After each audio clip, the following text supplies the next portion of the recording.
Cipher case کیا ہے، اس میں کب اور کیا ہوا، عمران خان نے کیا کیا تھا، سائفر میں کیا لکھا تھا، شاہ محمود قریشی اور عمران خان کو 10 سال کی سزا کیوں ہوئی۔ شروع اللہ کے نام سے جو دو جہانوں کا مالک ہے اور لاکھوں کروڑوں درود و سلام اس کے پیارے محبوب محمد صلی اللہ علیہ وسلم پر جو کائنات کے لیے رحمت بنا کر بھیجے گئے۔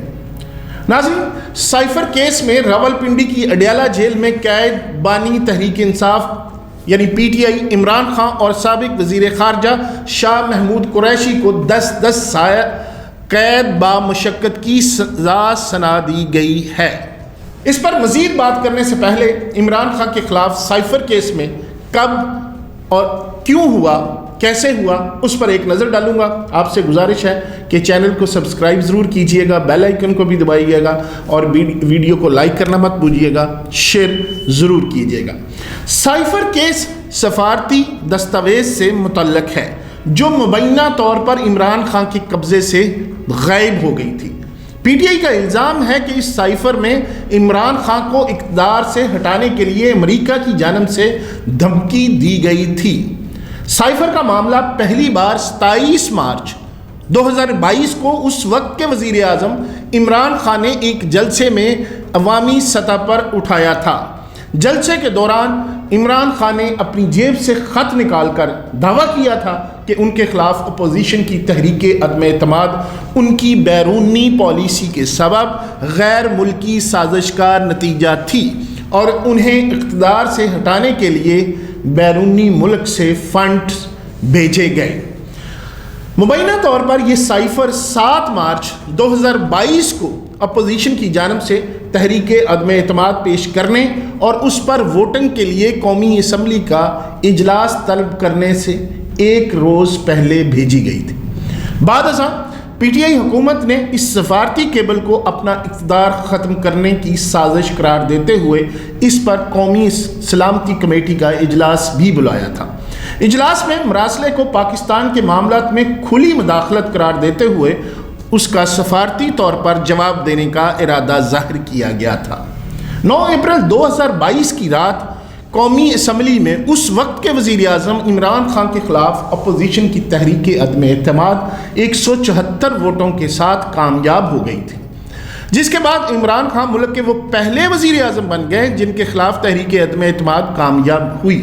حکومت کی تبدیلی کے بعد وزیر اعظم شہباز شریف کی سربراہی میں قومی سلامتی کمیٹی کا ایک اجلاس ہوا تھا جس کے اعلامیہ میں کہا گیا، قومی سلامتی کمیٹی کو اعلیٰ ترین سیکیورٹی ایجنسیوں نے دوبارہ اطلاع دی ہے کہ انہیں کسی سازش کا کوئی ثبوت نہیں ملا۔ 30 ستمبر 2023 کو وفاقی تحقیقاتی ایجنسی یعنی ایف آئی اے نے عدالت میں چالان جمع کرا دیا جس میں مبینہ طور پر عمران خان اور شاہ محمود قریشی کو آفیشل سیکرٹ ایکٹ کے سیکشن 5 اور 9 کے تحت سائفر کا خفیہ متن ظاہر کرنے اور سائفر کھو دینے کے کیس میں مرکزی ملزم قرار دیا تھا۔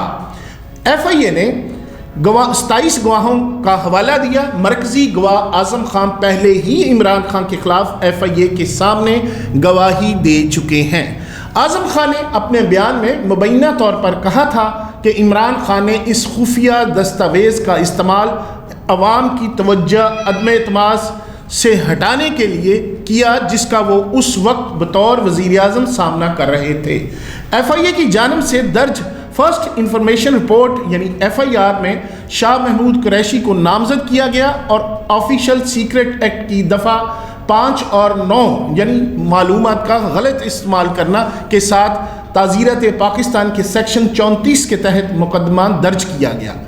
ایف آئی اے میں 7 مارچ 2022 کو اس وقت کے سیکرٹری خارجہ کو واشنگٹن سے سفارتی سائفر موصول ہوا۔ 5 اکتوبر 2022 کو ایف آئی اے کے شعبہ انسداد دہشت گردی میں مقدمہ درج کیا گیا تھا جس میں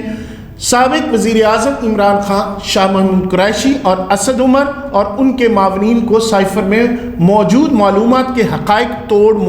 مروڑ کر پیش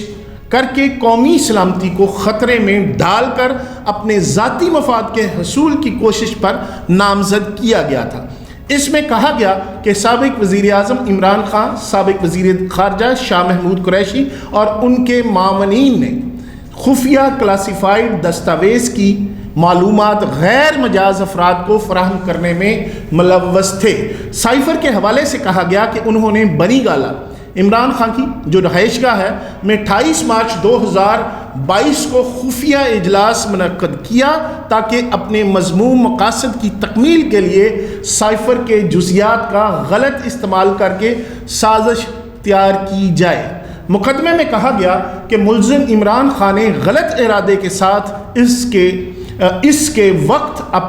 وقت کے اپنے پرنسپل سیکرٹری محمد اعظم خان کو اس خفیہ اجلاس میں سائفر کا متن قومی سلامتی کی قیمت پر اپنے ذاتی مفاد کے لیے تبدیل کرتے ہوئے منٹس تیار کرنے کی ہدایت کی۔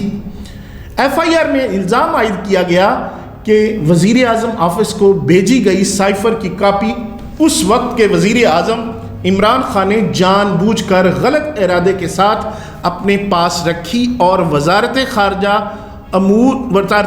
امور کو بھی کبھی واپس نہیں کی۔ مزید بتایا گیا کہ مذکورہ سائفر کلاسیفائڈ یعنی خفیہ دستاویز ہے جو تاحال غیر قانونی طور پر عمران خان کے قبضے میں ہے۔ نامزد شخص کی جانب سے سائفر ٹیلی گرام کا غلط مجاز حصول اور غلط استعمال سے ریاست کا پورا سائفر سیکیورٹی نظام اور بیرون ملک پاکستانی مشنز کے خفیہ پیغام رسانی کا طریقہ کمپرومائز ہوا ہے۔ ایف آئی آر میں کہا گیا کہ ملزم کے اقدامات سے بالواسطہ اور بلا واسطہ بیرونی طاقتوں کو فائدہ پہنچا ہے اور اس سے ریاست پاکستان کو نقصان ہوا ہے۔ ایف آئی آر میں درج مقدمے میں مزید کہا گیا کہ مزاج اتھارٹی نے مقدمے کے اندراج کی منظوری دے دی، اس لیے ایف آئی اے انسداد دہشت گردی ونگ اسلام آباد پولیس اسٹیشن میں آفیشل سیکرٹ ایکٹ کے سیکشن 5 اور 9 کے تحت تعزیرت پاکستان کے سیکشن 34 کے ساتھ مقدمہ سابق وزیر اعظم عمران خان اور سابق وزیر خارجہ شاہ محمود قریشی کے خلاف آفیشل خفیہ معلومات کا غلط استعمال اور سائفر ٹیلی گرام یعنی آفیشل خفیہ دستاویز کا بدنیتی کے تحت غیر قانونی حصول پر مقدمہ درج کیا گیا اور اعظم خان کا بطور پرنسپل سیکرٹری سابق وزیر اسد عمر اور دیگر ملوث معاونین کے کردار کا تعین تفتیش کے دوران کیا جائے گا۔ گزشتہ برس 23 اکتوبر کو آفیشل سیکرٹ ایکٹ 1923 کے تحت قائم خصوصی عدالت نے عمران خان اور سابق وزیر خارجہ شاہ محمود قریشی کے خلاف سائفر کیس میں فرد جرم عائد کر دی تھی۔ 25 اکتوبر کو عمران خان نے سائفر کیس میں فرد جرم عائد کرنے کی کارروائی اسلام آباد ہائی کورٹ میں چیلنج کر دی تھی۔ 21 نومبر کو اسلام آباد ہائی کورٹ نے سائفر کیس میں جاری جیل ٹرائل کے خلاف عمران خان کی انٹرا کورٹ اپیل کو منظور کرتے ہوئے جیل ٹرائل کا 29 اگست کا نوٹیفیکیشن غیر قانونی قرار دے دیا تھا۔ بعض ازاں 23 نومبر کو سائفر کیس کی سماعت کرنے والی خصوصی عدالت کے جج ابو الحسنات ذوالقرنین نے عمران خان اور شاہ محمود قریشی کو 28 نومبر کو اسلام آباد کے فیڈرل جوڈیشل کمپلیکس میں پیش کرنے کی ہدایت کی تھی۔ 28 نومبر کو عمران خان کو خصوصی عدالت میں پیش کرنے سے اڈیالہ جیل حکام نے سیکیورٹی خدشات کے سبب معذرت کر لی تھی۔ عدالت نے فریقین کے دلائل سننے کے بعد فیصلہ سنایا تھا کہ کیس کا اوپن ٹرائل اڈیالہ جیل میں ہوگا۔ 1 دسمبر کو وفاقی وزیر خارجہ نے عمران خان اور شاہ محمود قریشی کے خلاف سائفر کیس کے جیل ٹرائل کا نوٹیفیکیشن جاری کر دیا تھا۔ 2 دسمبر کو عمران خان اور شاہ محمود قریشی کے خلاف سائفر کیس کی کارروائی اڈیالہ جیل میں دوبارہ شروع ہوئی، تاہم جیل حکام نے بیشتر صحافیوں کو اوپن ٹرائل میں شرکت سے روک دیا تھا۔ سماعت کے دوران عمران خان اور شاہ محمود قریشی کی حاضری لگائی گئی، جس کے بعد سماعت 4 دسمبر تک ملتوی کر دی گئی تھی۔ 4 دسمبر کو ہونے والی سماعت میں فریقین کے دلائل سننے کے بعد عمران خان اور شاہ محمود قریشی کو کیس کے نقول فراہم کر دیے گئے تھے۔ جج نے کیس کی مزید سماعت 12 دسمبر تک ملتوی کرتے ہوئے ریمارکس دیے تھے کہ عمران خان اور شاہ محمود قریشی کے خلاف 12 دسمبر کو فرد جرم عائد کر دی جائے گی۔ 13 دسمبر کو سائفر کیس میں عمران خان اور شاہ محمود قریشی کے خلاف فرد جرم عائد کر دی گئی تھی۔ 23 جنوری کو خصوصی عدالت میں زیر سماعت سائفر کیس میں عمران خان اور شاہ محمود قریشی کے خلاف 25 گواہان کے بیان قلمبند کیے گئے تھے۔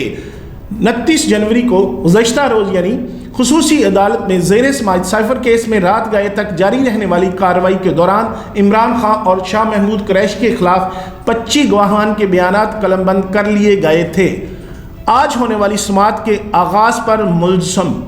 یعنی دونوں ملزمان بانی پی ٹی آئی اور شاہ محمود قریشی کو دفعہ 342 کا سوال نامہ دیا گیا تھا، جس پر بانی پی ٹی آئی نے 342 کے تحت اپنا بیان عدالت میں ریکارڈ کروایا تھا۔ بعد ازاں سائفر کیس میں عمران خان اور شاہ محمود قریشی کو 10 سال کی قید بامشقت کی سزا سنا دی گئی ہے۔ دوستو، ہماری بدقسمتی رہی ہے کہ ہم تاریخ سے کبھی سبق نہیں سیکھتے۔ 2018 میں بھی یہی ہوا تھا اور الیکشن سے کچھ عرصہ پہلے نواز شریف کو سزا سنا دی گئی تھی، اور اس مرتبہ بھی یہی ہوا ہے۔ پاکستان کی ایک بڑی سیاسی جماعت جو انتخابات سے تو باہر ہے ہی، اب اس کے بانی کو بھی 10 سال قید بامشقت گزارنا ہوں گے۔ ان حالات میں پی ٹی آئی کے لیے مزید بددلی، ان کے کارکنوں کے دلوں میں مزید بددلی پھیلے گی، اور یہ حالات جمہوریت، جمہور اور نظام کے لیے شاید کوئی قابل رشک نہیں ہے۔ تو یہ جو آج کی ویڈیو ہے، اس سے ہمیں ہمارے سیاستدانوں کو سبق سیکھنا چاہیے کہ ہمیں اس طرح اپنے معاملات چلانے چاہیے کہ جمہوریت بھی چلتی رہے اور ہمارے اداروں کے ساتھ ٹکراؤ بھی نہ ہو، اور پاکستان ایک صحیح سمت میں پھلتا پھولتا نظر آئے۔ اب تک کے لیے اتنا ہی، خدا حافظ۔